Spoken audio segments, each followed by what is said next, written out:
welcome to the Borealis Experience. I'm your host Aurora, life coach, physiotherapist, yoga teacher, animal lover. How else would I describe myself? Podcaster, maybe. Yeah. I'm very happy to be here with you and to spend some time with you. Today we reached episode 40 from season 5. I'm so excited to have you on board, and for the people who have been here ever since the start, thank you so much for being there, for your ongoing support, and for your reviews and ratings on Apple Podcast. It really helps to spread the word. My work here is for free for you. I'm investing money and I'm creating this content for you to have a space where you can rest and relax and recharge your batteries. If ever you feel like you want to give back or send me some appreciation, please don't hold back. Hop onto the link in my show notes and buy me a coffee. I would totally appreciate your feedback. And if it wasn't for you, I wouldn't be here. I want to make this podcast as accessible as possible for people around the world, because the world is going through a big transition right now. It's very stressful for so many people. And the feedback I'm receiving is, very positive. And people tell me I'm helping them to get through these stressful times. So I'd love to find people that, are not seeing any light right now and feel left alone, and just, wanting to give some hope and light to them and make them feel less lonely. So you can play a big part in this. Thank you so much. So today, last episode of this season. Next week, I will be launching season 6, where I will focus in on the feminine. And what that means is that I'm going to have a couple interviews with ladies. I will talk more about the feminine side of people in the world.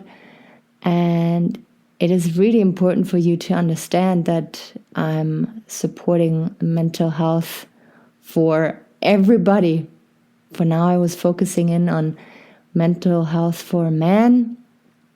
And I just have lots to share about, the feminine side of things. And I have lots of female friends who want to share their story come season 6. And I find it very interesting to, see and hear about different perspectives. And especially when it comes to heterosexual relationships, to see, okay, what can we do better? Where can we do our part? And where do men need our support? So it is going to be extremely interesting for men to listen to what the ladies have to say. And please trust me that I will always play it fair. I think you will get to know a new side of me. And I'm very excited to share this with you. I'm in this with you together. We're fighting the good fight. We all want to be seen and loved and heard and understood. But I see the gap. I see the gap between men and women. I feel it, especially here in North America. And I would like to make that gap a little smaller and bring people closer together. Because the stronger our relationships are, the stronger our society can be and more resilient to stress. So today, on this last episode of season 5, I want to talk about difficult people and how we can deal with difficult people. Difficult people are inevitable. They are all over the place. Sometimes they're more often in our lives than we like it. And difficult people are people that, we can't really walk around or push out of our lives. They're just in our lives, embedded. There may be a boss. There may be a grocery clerk at our favorite store. There may be a relative. Maybe a person in our friend group. They can be everywhere. So I'm assuming that it is a person in your life when you think of someone right now who's really annoying and difficult to deal with that you can't really avoid, because if you could, you would. So how can we deal with these people in order to, not waste too much energy on them? Because what I've noticed is that people who really annoy the shit out of us take up so much space, mental space, and can really burden our relationships as well. You know, when I have stress with my boss, I come home and then vent to my boyfriend or to my mom or to my sister or whoever is just there, because in the moment it feels good to share what's going on. But if we do that for a longer period of time, you will see that you are tiring out your loved ones, the people that you share your struggles with. So my advice, number one, is that you find someone neutral outside of your friend circle, outside of your relationship, intimate relationships, where you can talk about it constructively, like productively, I think you say in English. And you protect your primary relationships from the BS that you're dealing with that person. What I mean by that is, of course, when your partner asks you, hey, like you seem a little absent or you seem a little bit upset, what's going on in your life?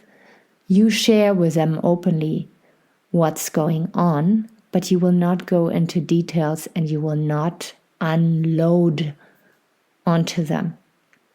Do you understand what I mean by that? Like the difference between telling somebody what's going on and unloading emotionally and verbally and energetically. It is really important to distinguish.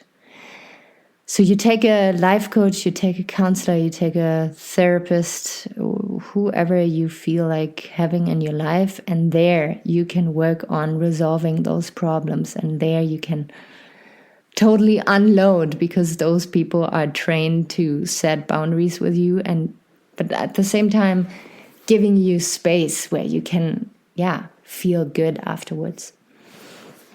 So protect your loved ones, and then learn to set boundaries with the people who are different and difficult in your life. You know, difficult sometimes means annoying, sometimes means like painful, attacking you. And you have to learn to stand up for yourself. And the tricky part is to stand up for yourself in a graceful way, to not become an asshole yourself. So my third tip goes kind of hand in hand with the second tip, is that you then see the person that you can't get rid of not as an obstacle anymore and an energy drainer, but as an opportunity for you to grow personally, intellectually, mentally, emotionally, maybe even spiritually. So you think of that person now that is deeply annoying to you, very difficult, and you think about, what is it that I can learn with this person? And the lessons you can learn from a difficult person, like what I've learned in the past, is patience. I'm learning to count until 10 and not to explode. I'm learning to tune into my breath instead of exploding. I'm learning to stand up for myself, sorry. So a person who brings you down, makes you feel shitty, you will, in a very kind way, tell them, you know what, your remark just made me feel terrible and makes me feel worse than before I met you. And I want to talk about it. Why is it that you had to say this to me, or what is bugging you, right? Like you open up a conversation in a very graceful and kind way, but at the same time set a clear boundary, and it's going to make you feel fantastic. It's going to make you feel so good to finally address it and to stand up for yourself, at the same time not to be an asshole about it. When you walk away afterwards, it will just feel as if you just,